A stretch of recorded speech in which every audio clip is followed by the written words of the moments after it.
Millionaire rudely dismisses a waitress and belittles her. What she did next shocks everyone. The golden glow of chandeliers bathed the luxurious dining hall of Le Château Bleu, the city's most exclusive fine dining establishment. Crystal glasses shimmered under the ambient light, and soft instrumental music played in the background, barely audible beneath the gentle hum of conversation. The air was thick with the aroma of truffle-infused delicacies and aged wines, mingling with the quiet arrogance of wealth. At the most sought-after corner table, positioned perfectly by the floor-to-ceiling, window overlooking the city skyline, sat Victor Langston, a man who had built his empire on ruthless ambition and an unshakable belief in his superiority. Dressed in a tailored navy blue Brioni suit, a platinum Rolex peeking from beneath his cuff, he exuded power. His dark hair was slicked back with precision, his steel-gray eyes carrying the permanent glint of a man who expected the world to bend to his will. He was not here for the food. He had eaten in Michelin-starred restaurants across the globe. No, Victor dined at Le Château Bleu because he belonged to the elite, and the elite had their places. Opposite him sat Victoria, his latest companion, a woman nearly 20 years his junior. Clad in a gold-sequined dress that clung to her lithe frame, she twirled a lock of auburn hair between manicured fingers, her expression one of bored detachment. She wasn't here for the conversation nor the food. She was here for the wealth, the status, the possibility of being pampered with designer handbags and exotic vacations. Victor barely acknowledged her. His fingers tapped impatiently against the white linen tablecloth as he scanned the room. Where was the damn waitress? Then she appeared. Elena. Her uniform was crisp, but bore the unmistakable signs of wear. Small, frayed edges at the seams, a faint stain near the hem where spilled wine had long since set. Her auburn hair was pulled into a tight bun, though a few unruly strands had escaped, framing her face. Her dark eyes carried an exhaustion that went deeper than the shift she was working. She approached with practiced professionalism, her notepad in hand. "Good evening, sir," she said with a polite, albeit tired, smile. "Have you had a chance to look at the menu?" Victor didn't look at her. Instead, he picked up the menu, turned it over absent-mindedly, and then tossed it back onto the table as if it were an afterthought. "I don't need to look at the menu," he said, waving his hand dismissively. "I come here all the time.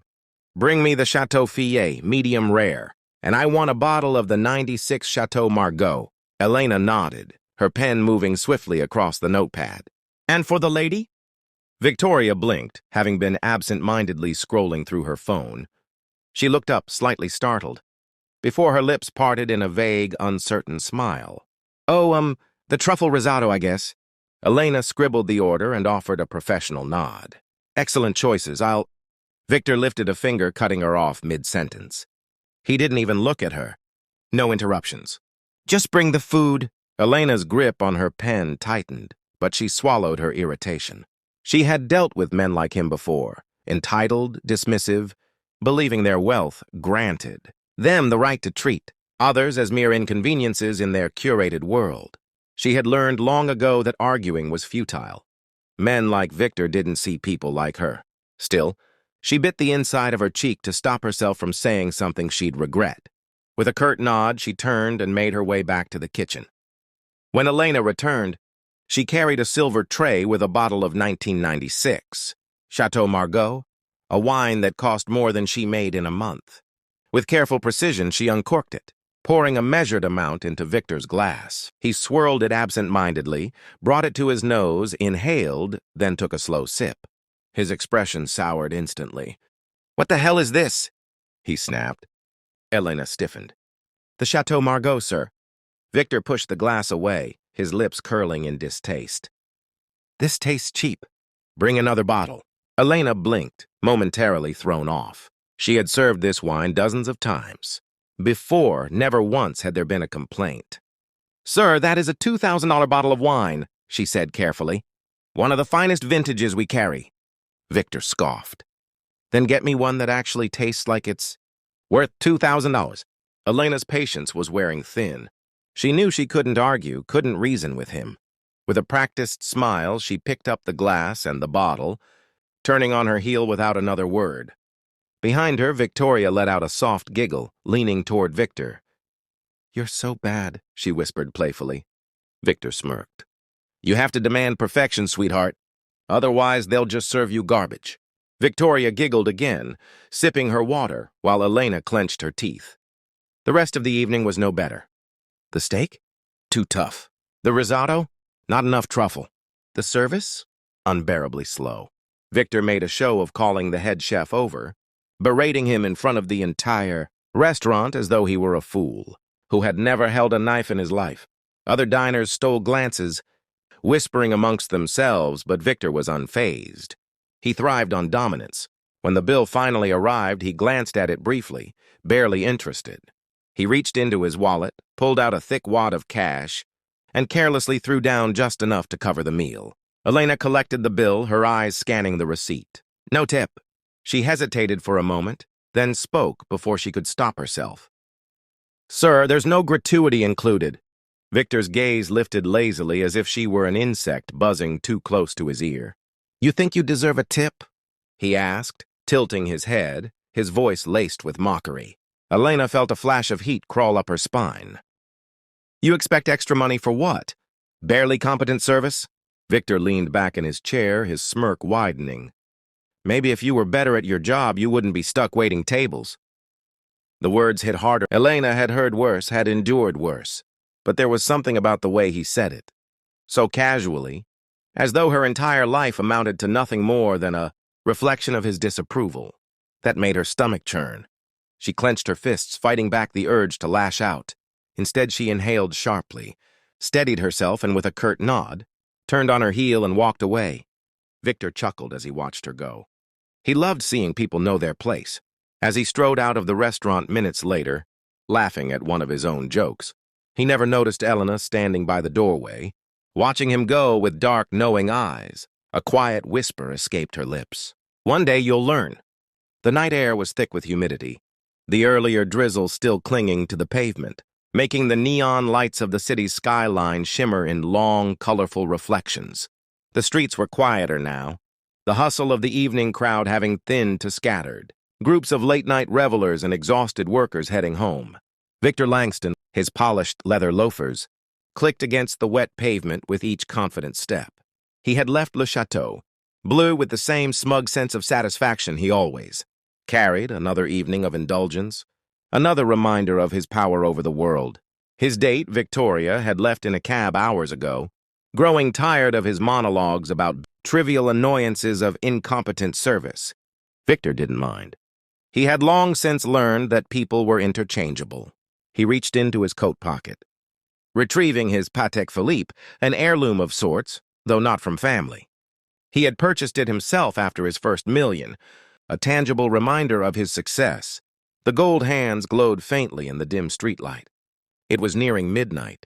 With a content sigh, he turned a corner onto a quieter street, heading toward his penthouse. Then it hit. A sharp, unrelenting pain in his chest. It was sudden, like a hand had reached inside his rib cage and squeezed, his heart with brute force. Victor stumbled. He gasped, trying to steady himself, gripping a nearby lamppost as a second wave of agony shot through him. A vice tightened around his lungs, squeezing, suffocating. His vision blurred at the edges. He staggered forward, but his legs felt like lead, his body betraying him in a way it never had before. He tried to breathe, but it was shallow, too shallow. His left arm tingled, then went numb. No, this isn't happening. Victor had never been sick a day in his life. He was powerful, untouchable. This was impossible.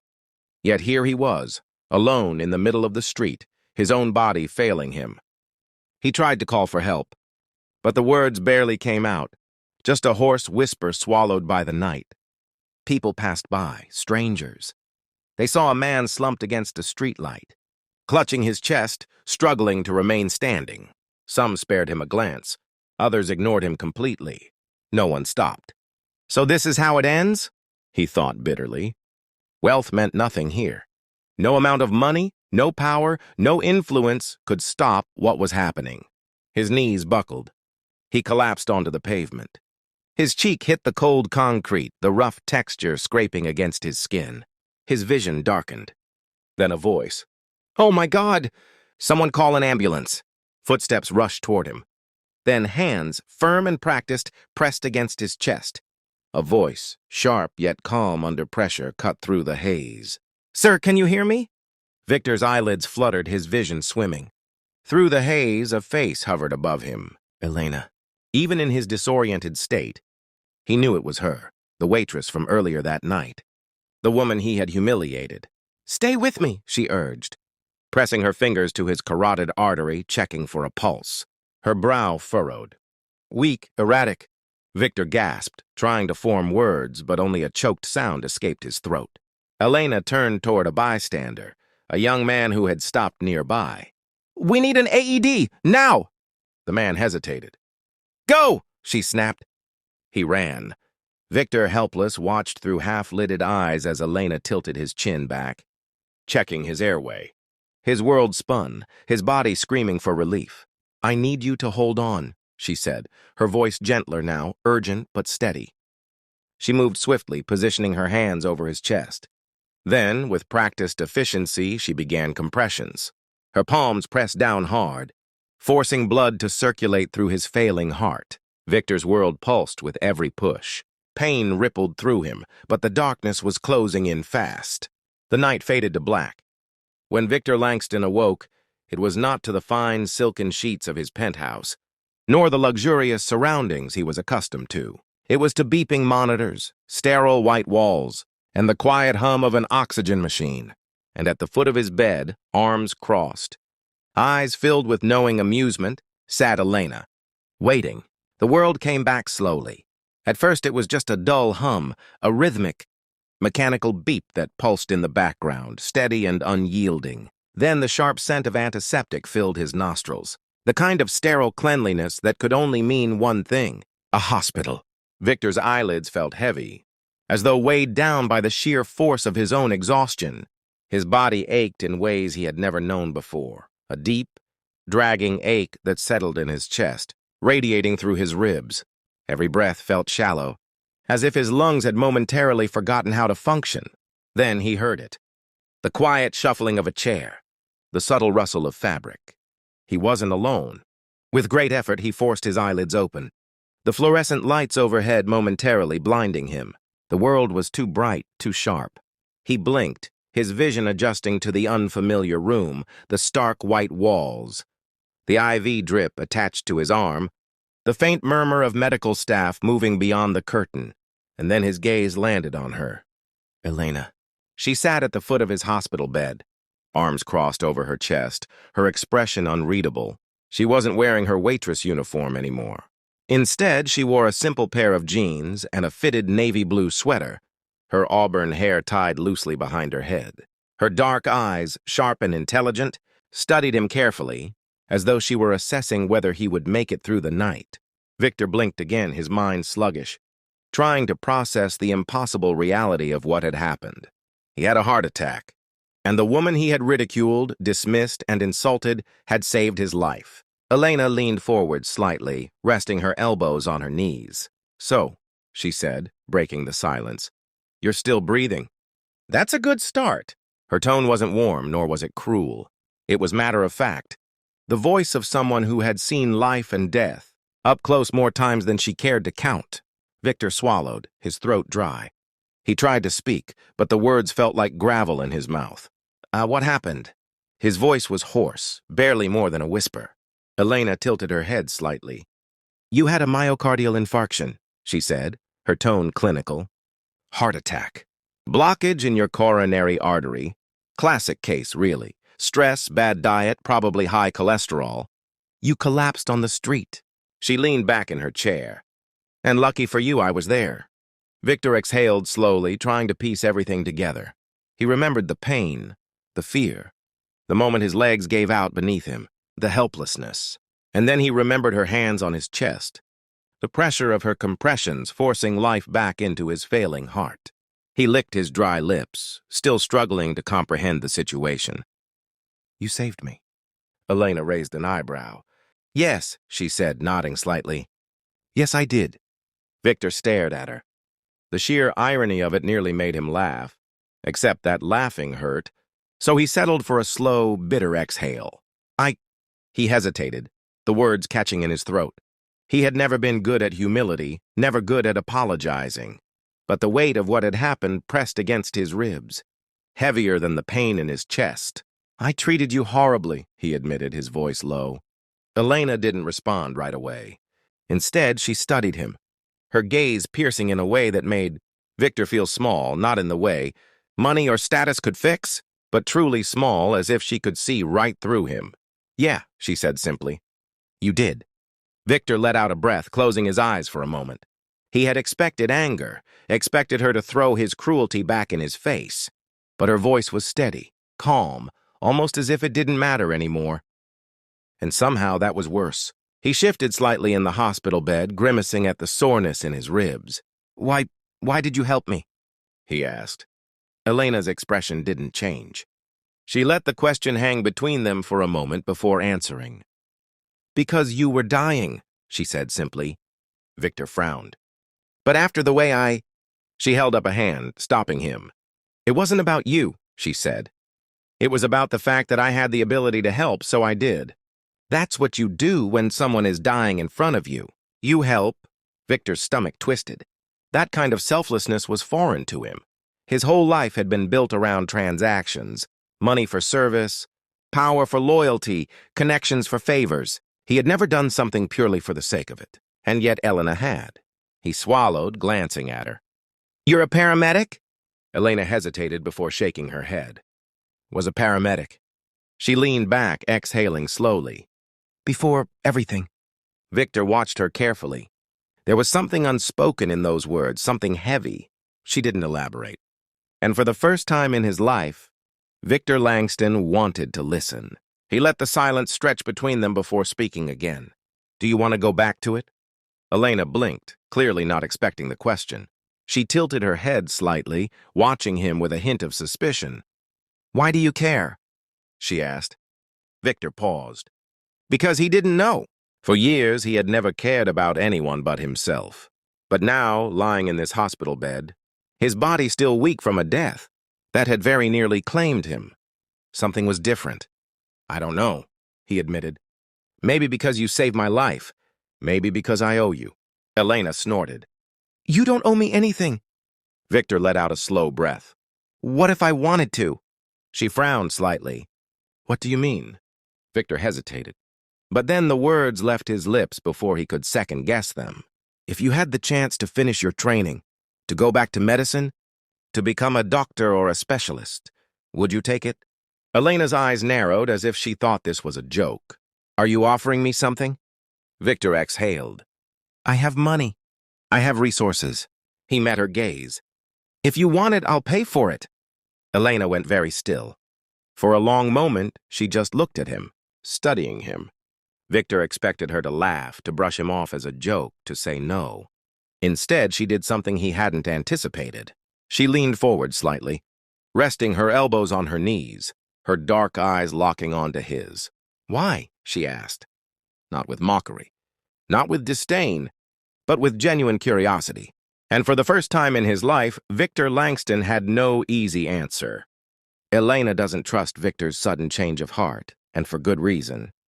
But as Victor recovers, he realizes that this offer isn't just about repaying a debt, it's about something deeper, something he can't quite name yet. But will Elena accept? Elena's question hung in the air between them, heavier than the sterile scent of the hospital room. Why? Victor had never struggled to find words before. His entire life had been a well-rehearsed performance, boardroom meetings, shareholder calls, keynote speeches. He could talk circles around business titans, out-negotiate the sharpest minds in the industry. And yet, as he lay in this too bright, too sterile hospital bed, facing the woman who had saved his life, he found himself at a rare loss. Why? Why did he feel the need to help her? Why did it matter? His fingers fidgeted with the thin hospital sheet draped over his lap, a stark contrast to the tailored suits he was used to. He swallowed, clearing his throat. I don't know, he admitted. Maybe it's guilt. Elena's eyes flickered with something. Amusement? Skepticism? She leaned back in her chair, arms still crossed. Guilt? She repeated, arching an eyebrow. That's new for you, isn't it?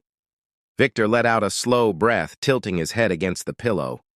Yeah, he muttered, it is. Elena didn't respond right away.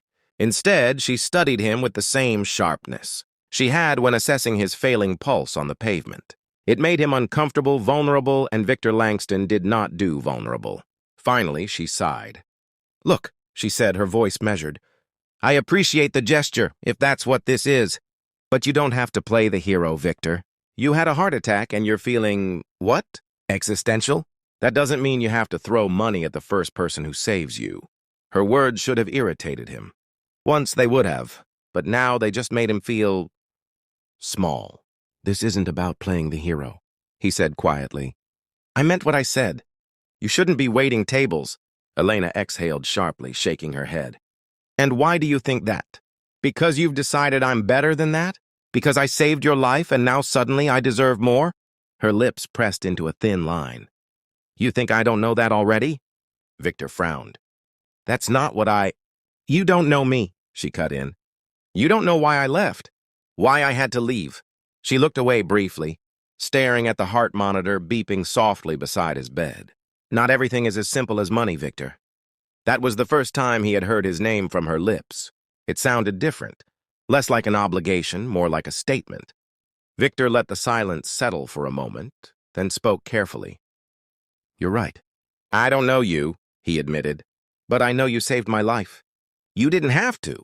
You could have walked away, but you didn't. Elena's jaw tightened slightly, but she didn't interrupt. I don't believe in debts, he continued. But I do believe in wasted potential. And you... He gestured weakly toward her.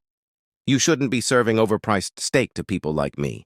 You should be in a hospital, wearing a white coat, saving lives on purpose. A flicker of something crossed her face, something raw, something he couldn't quite name. He had struck a nerve. Elena exhaled through her nose, shaking her head. You make it sound so easy. Victor gave a small, humorless chuckle. Nothing's easy, but money makes it possible. She turned toward him then, her gaze piercing. You really think you can just fund my education and call it even? She asked. You think that fixes things? That a blank check erases the way you treat people? The word stung. For the first time in his life, Victor felt ashamed. He had spent years believing money solved everything. That power was measured in wealth. That success was about status. But here now, lying in a hospital bed, having nearly died alone in the street, he was beginning to see how little all of it meant. Money couldn't have saved him that night. Elena did.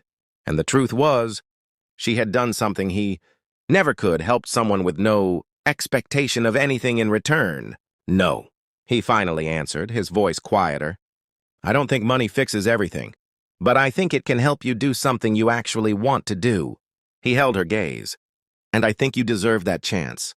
Elena's lips parted slightly as if she wanted to argue, but no words came out. Instead, she looked away, rubbing her temples. You're serious, she murmured, almost to herself. Victor nodded. Yes. A long silence followed. She was thinking about it. He could see it in the way. She chewed the inside of her cheek, the way her fingers tapped against her knee. After what felt like an eternity, she finally looked at him again. Why would you trust me with that much money? She asked, her voice softer now, as though the fight had drained from her. Victor thought about it for a moment before answering. Because you already proved you don't do things for money, he said simply. Elena blinked. For the first time since their paths had crossed. She looked at him not with judgment, not with resentment, but with something closer to understanding. She inhaled deeply, sitting back in her chair. Okay, she finally said. Victor raised an eyebrow. Okay? Elena nodded, exhaling. I'll think about it. He smirked, the smallest trace of his old self resurfacing. That's the best deal I've gotten all week. Elena rolled her eyes. But there was the faintest ghost of a smile at the corner of her lips. For the first time in a long time, Victor Langston felt like he was making an investment that actually mattered. And for the first time in her life, Elena wasn't so sure she hated him anymore. Elena's reluctance remains, but Victor isn't one to take no for an answer. As he recovers, their uneasy truce leads to unexpected conversations, forcing both of them to confront truths about themselves. But is change really possible for a man like Victor Langston? And can Elena trust a second chance when life has only ever handed her disappointments? The rhythmic beeping of the heart monitor filled the silence between them, a steady metronome against the weight of an unfinished conversation. Elena sat with her arms crossed, staring out the hospital window as the neon skyline flickered in the distance. Victor, propped against the pillows, watched her in silence. The pain in his chest had dulled to a manageable ache. But something else gnawed at him, a discomfort that had nothing to do with his failing heart. He had expected her to laugh at his offer, to refuse outright, maybe even call him out on the way. He had belittled her just hours before his collapse. But instead, she had given him something far more unexpected. She had said she'd think about it. And for a man used to getting immediate results, waiting was foreign territory. The next morning, a nurse entered the room, checking his vitals with practiced efficiency. "Your numbers are stabilizing, Mr. Langston," she said, adjusting the IV drip. "The doctor will probably discharge you by the end of the week." Victor grunted in response. Discharge. Back to his penthouse. Back to his perfectly curated world of polished surfaces, overpriced art, and expensive distractions. A world that for the first time felt empty. He glanced toward Elena, who still sat at the window, her fingers drumming idly against the armrest of her chair. The nurse followed his gaze, a knowing smile tugging at her lips. "Your fiancé?" Elena snorted. "Not even close." Victor smirked. "She just saved my life." "No big deal." The nurse arched a brow. "Well, in that case, you owe her something, don't you?" Elena shot him a pointed look as if to say, "See? Even strangers agree with me." Victor rolled his eyes but didn't argue. Once the nurse left, Elena stretched her legs and stood. "All right," she said. "You're stable. You don't need me hovering anymore." Victor's smirk faded. "You're leaving?" Elena shrugged. "Yeah, I mean, you're awake now. My job here is done." Victor hesitated. He shouldn't care. She wasn't his responsibility. She wasn't even someone he had known before last night. And yet... Wait! Elena stopped mid-step, her back still to him. "Dinner." She turned, brow raised. "Excuse me?" Victor shifted against the pillows. "Let me take you to dinner." She let out a breathy laugh. "Are you serious?" "As a heart attack," he said dryly. Elena gave him an exasperated look. "Too soon." Victor smirked but sobered quickly. "I'm serious." "No strings, no expectations. Just dinner." He studied her, his tone softer. "Consider it the first step in proving I mean what I said." She crossed her arms, skeptical. "You don't strike me as a man who needs to prove anything." Victor exhaled. "I didn't until now." Elena's eyes searched his face for something. Lies. Insincerity, the smug arrogance he had shown the night before. But what she found instead was something different, something uncertain. It unsettled her. But, to her own surprise, it didn't make her immediately say no. She sighed. "Fine." Victor blinked. "Fine?" "I'll meet you for dinner," she clarified. "But don't expect a redemption arc, Langston." "I'm still not convinced you aren't just having a midlife crisis." Victor chuckled, ignoring the faint ache in his chest. "Fair enough." Later that week, when Victor was finally discharged, the world outside the hospital felt different. His driver, an older man named Richard, held the door open to his sleek black Bentley, the leather interior welcoming him like an old friend. Normally, Victor would sink into the seat without a second thought. But this time, as he stood on the curb, he hesitated. His penthouse felt like the last place he wanted to be. Instead of giving the usual command to head home, he pulled out his phone. One missed call from his business partner. 3 unread messages from Victoria, none of which he cared to answer. And one text he hadn't expected to see. From Elena. "Pick a place. Nothing too fancy." Victor smirked, shaking his head. He typed back, "I don't do cheap, sweetheart." A response came almost immediately. "Then lower your standards for one night." Victor laughed, something he hadn't genuinely done in a long time. Turning to Richard, he slid into the Bentley and said, "Take me anywhere that serves good food without a dress code." Richard raised an eyebrow. "Sir." Victor buttoned his jacket. "You heard me." And for the first time in years, he let someone else decide where he was going. Victor meets Elena for dinner at a small, hole-in-the-wall diner, a place completely out of his element. Over the course of their meal, she challenges him in ways he never expected, forcing him to confront parts of himself he had long ignored. But will this really be the first step toward change? Or just another game he's playing? Victor Langston had dined in some of the most exclusive restaurants in the world. Private clubs in Paris, rooftop lounges in Dubai, Michelin-starred experiences where waiters treated you like royalty. This was not one of them. The small diner where Elena had chosen to meet him was tucked between an auto, repair shop and a laundromat, its flickering neon sign barely holding on to life. Inside, the checkered floors had scuff marks. The vinyl booths had seen better days, and the scent of grease and fresh coffee clung to the air. Victor glanced around, mildly bemused. He couldn't remember the last time he'd stepped foot in a place like this. "Don't just stand there looking horrified," Elena said from a nearby booth, smirking. "Sit." Victor smirked back and slid into the seat across from her. "I have to say this isn't quite Le Château Bleu."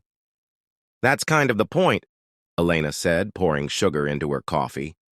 "Consider it a detox from your usual lifestyle." Victor picked up the laminated menu, his brow furrowing as he read over options that involved words like smothered and all you can eat. Elena snorted. "You look lost." "I am lost," Victor admitted. "What the hell is a monster stack?" Elena grinned. "It's 3 pancakes, 3 eggs, 3 sausage links, and a heart attack on a plate." Victor chuckled at the irony. "Tempting. Go on, live a little." He exhaled, setting the menu aside. "I'll have what you're having."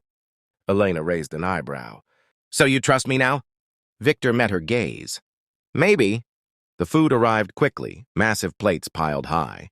The portions absurd compared to the delicate, plated meals Victor was used to. But as he took his first bite, he was surprised to find that it was good, really good. "So," Elena said, stirring her coffee, "tell me something real about yourself." Victor raised an eyebrow. "Define real." She leaned back, tilting her head. "Something that isn't about money, power, or your unbelievable wine preferences." Victor smirked, but then paused, setting his fork down. No one had ever asked him that before. Not in business meetings, not at fancy galas, not even in his personal relationships, if he could even call them that. "Something real." Victor exhaled.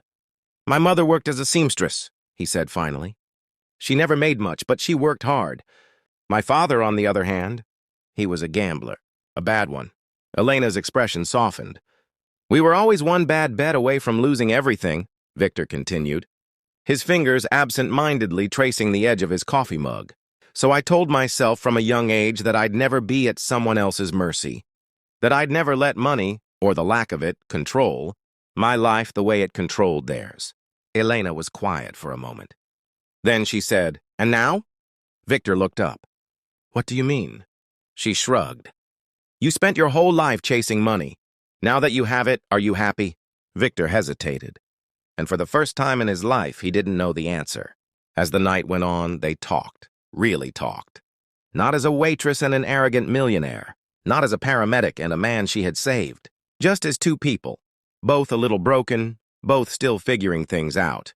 When they finally stepped out into the cool night air, Victor felt something he hadn't in a long time: peace. Elena shoved her hands into her jacket pockets. "So what now?" Victor exhaled, glancing up at the stars barely visible between city lights. "I meant what I said in the hospital," he told her. "If you want to go back into medicine, I'll make it happen." No strings attached. Elena studied him, searching for the catch, the game. But this time, there wasn't one. And for the first time, she believed him. "All right," she said finally. Victor smiled, a real one. "Good," he said.